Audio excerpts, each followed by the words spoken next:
এরপরে প্রশ্ন হলো, সরকারি চাকরিজীবীরা যে ভবিষ্যৎ তহবিলের টাকা জমা করে তাতে যে লভ্যাংশ দেয়, এটা কি হালাল নাকি হারাম? এ বিষয়ে আমরা বিভিন্ন জায়গায় উত্তর দিয়েছি।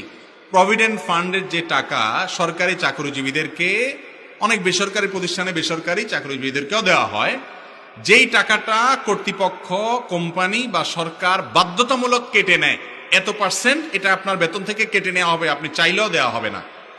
এরপরে আপনার চাকরিতে একটা সময় এটার সাথে আপনি যখন চাকরি ছাড়লেন বা প্রভিডেন্ট ফান্ডের টাকা তুললেন, তখন আপনি মূল টাকার সাথে অতিরিক্ত কিছু টাকা সহ যোগ করে দেয়া হয়, সেটা পান, এবং সেটাকে দেওয়ার সময় সরকার বলেই দেয় সুদ। কিন্তু মজার বিষয় হলো সেটা সুদ না। সেটা কি না?